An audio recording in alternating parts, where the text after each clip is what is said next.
So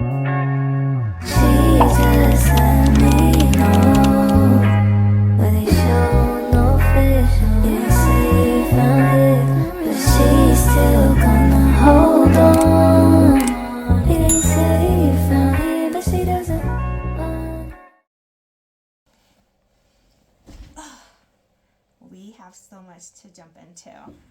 Look at all of this stuff I want to talk about.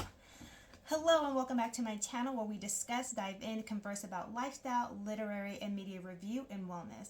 If this sounds like your type of party, welcome. My name is Francis and this is Casa De Francis.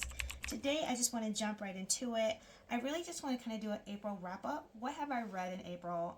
And kind of discuss some of the books that I really enjoy, some of the books that are misses. I'm going to try to do a statistic discussion.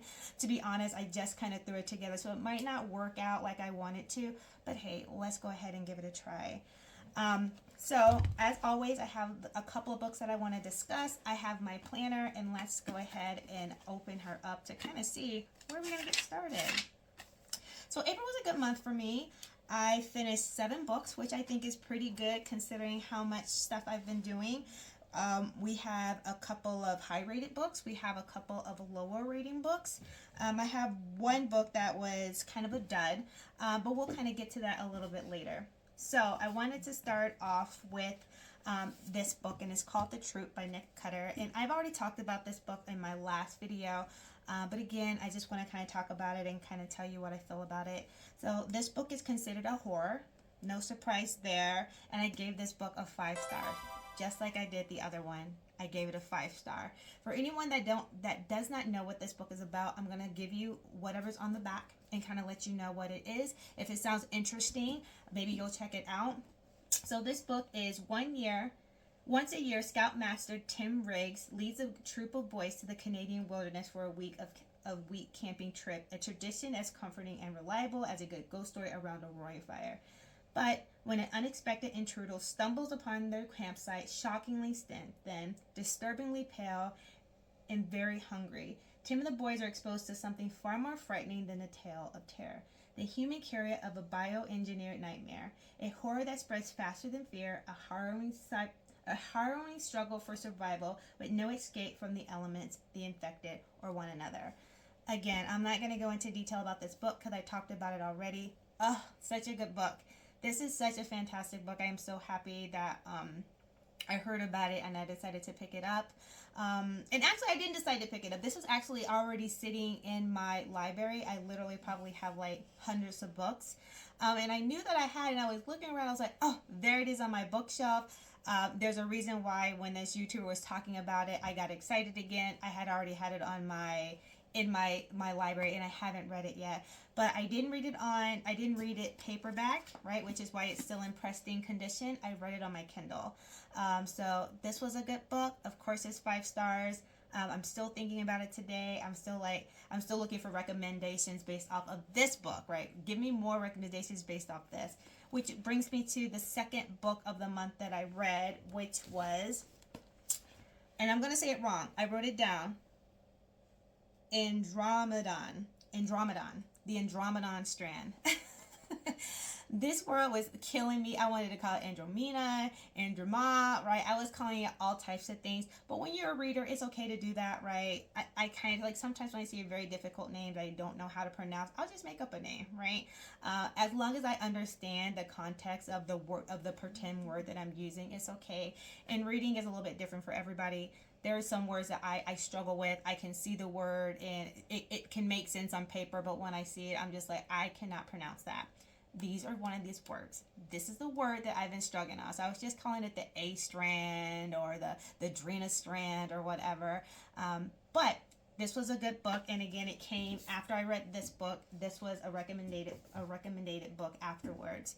I like this book. I didn't give it a 5 star. I gave it what did I give this book? I gave it about a 3.2. And it might have changed a little bit from the last video. I'm a little inconsistent, but I give it about a 3.2. And for this one, the back of it says, a military space probe sent to collect extraterrestrial organisms is knocked out of orbit and falls onto Earth. 12 miles from the crash site, An inexplicable phenomenon contaminates the residents of a sleepy desert town in Arizona, leaving only 2 survivors, an elderly addict and a newborn infant. The U.S. government is forced to mobilize Project Wildfire, a top-secret emergency response protocol.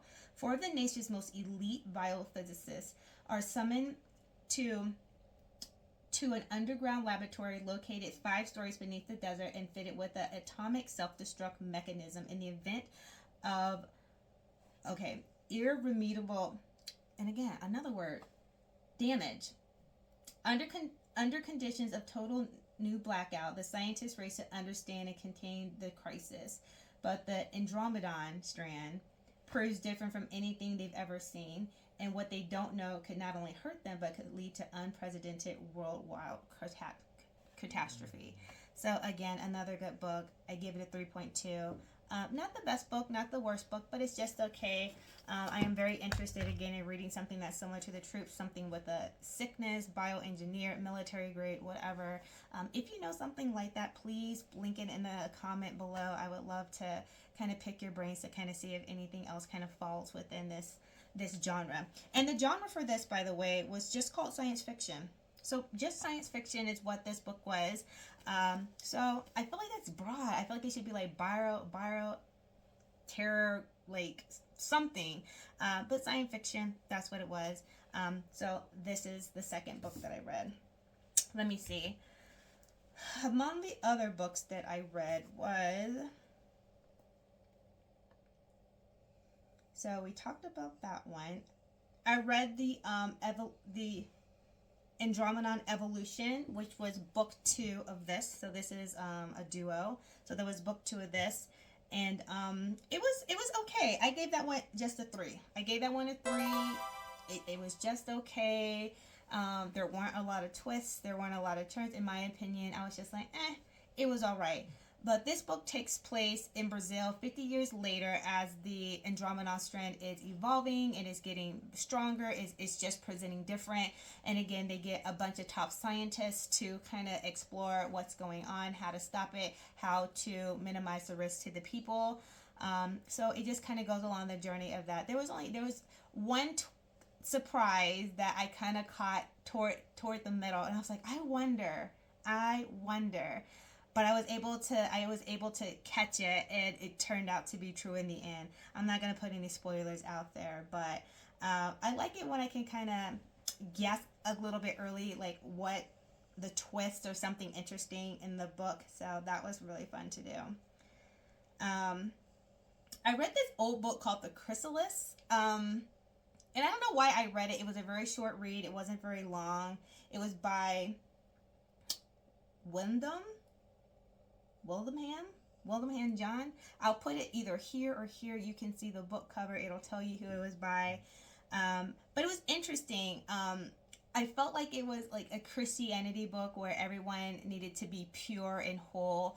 So they didn't like anything that is outside of God's creation. They practice eugenics, essentially. They do. They practice eugenics to get rid of anything that is outside the norm of what God would have liked.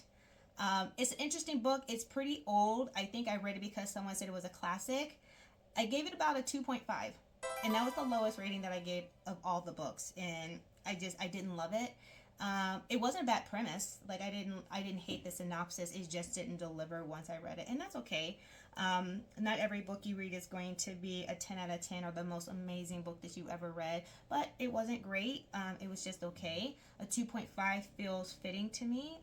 This is definitely not a book I would pick up again. This is definitely not a book I would recommend to anyone unless they had a specific enjoyment of that type of book.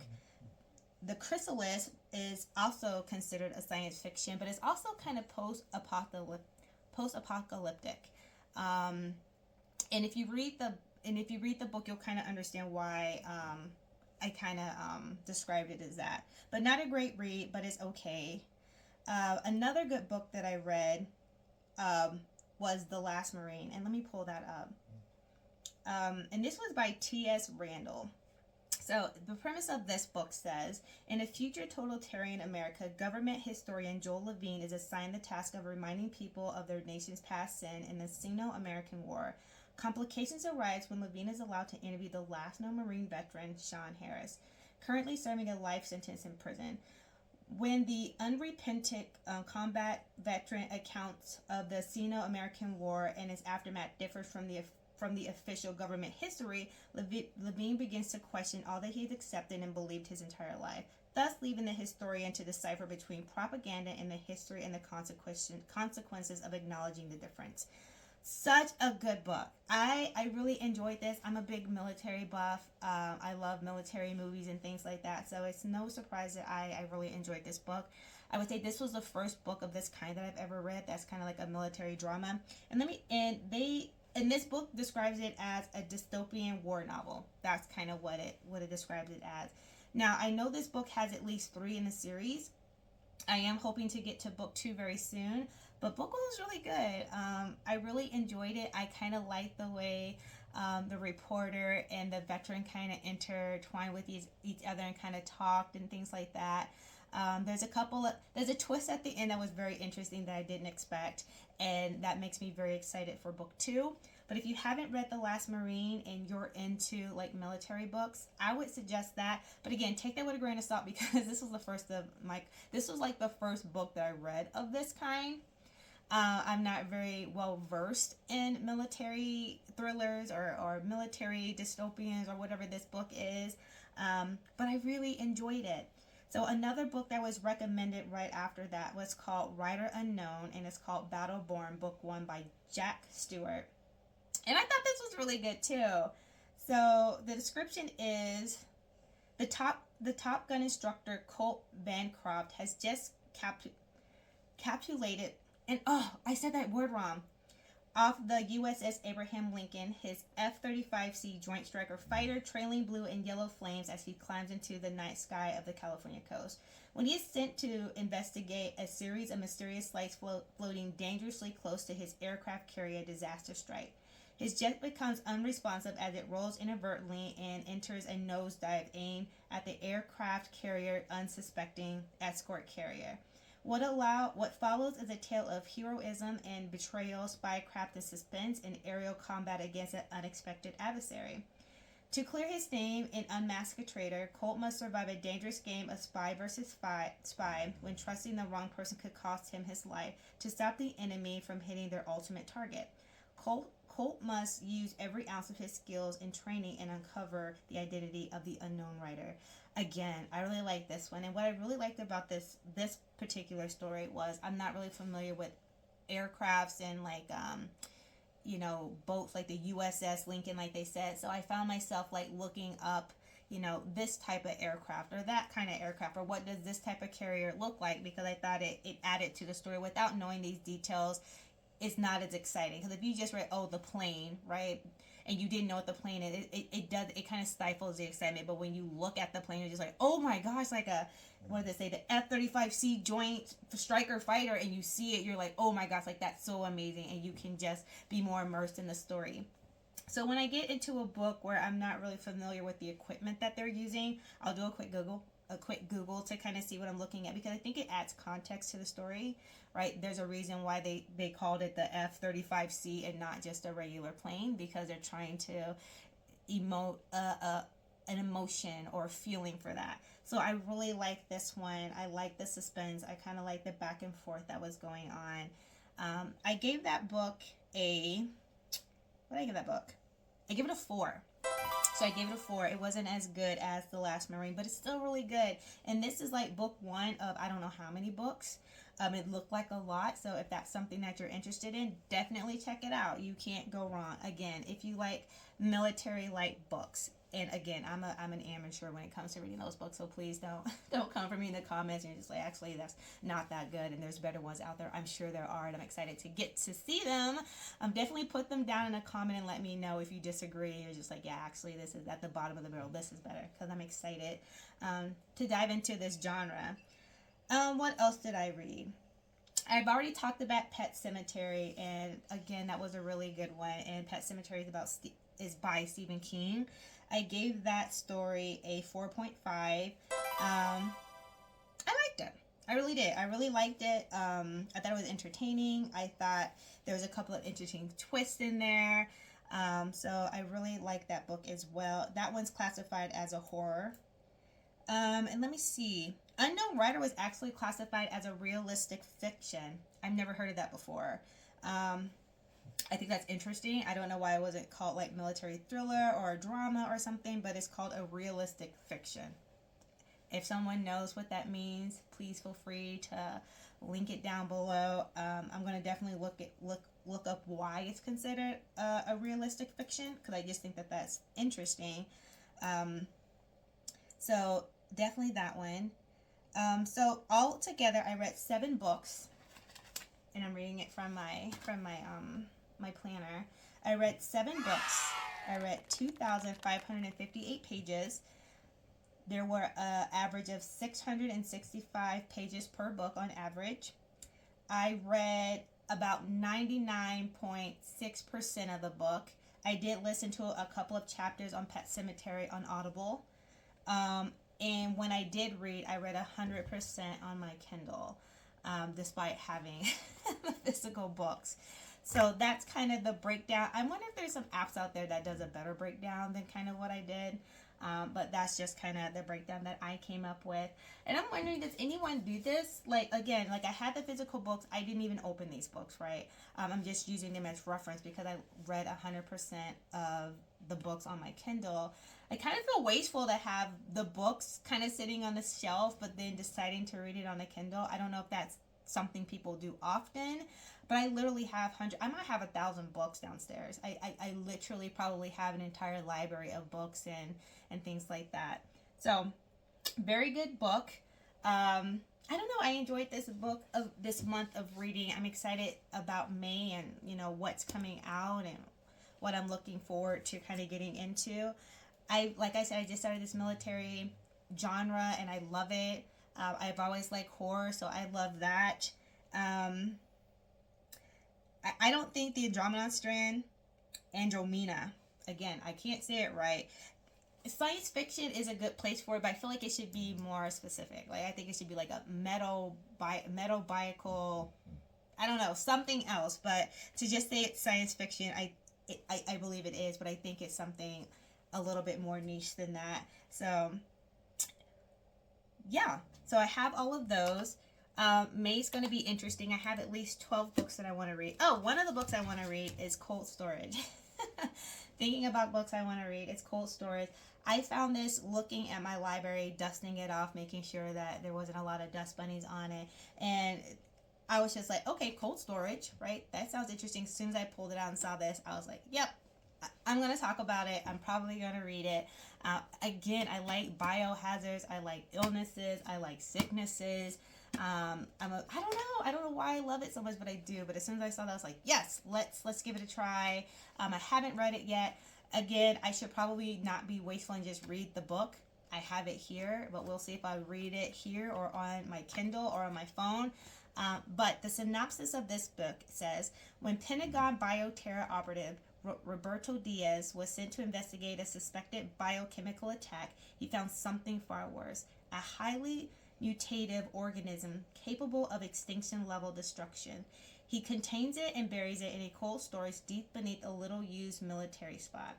Now, after decades of festering in a forgotten sub-basement, the specimen has found its way out and is on a lethal feeding frenzy. Only Diaz knows how to stop it. He races across the country to help two unwitting security guard. One's an ex-con, the other one's a single mother. One harrowing night, an unlikely trio must figure out how to quarantine this horror again. All they have is luck, fearlessness, and a modern sense of humor. Will that be enough to save all of humanity? Sounds like my cup of tea, right? Sounds like my cup of tea. I'm sure that if I look this up, it'll give me recommendations to the other couple of books that I read. But I'm looking forward to reading this. I don't know if I'm going to get to it this month. There's a lot of things that I kind of want to read. But that's all I have for you today as far as what I read for April, my April wrap-up, and just one book that I found that might be interesting. So thank you for stopping by, and remember, it's never too late to be authentically you. Embrace each moment with courage and grace, and for every step forward, it is is a testament to your unique journey. Let your light shine brightly, inspire others along the way, and never forget the power of your own story. I wrote that this morning. You're so amazing. Thanks for stopping by. Mwah.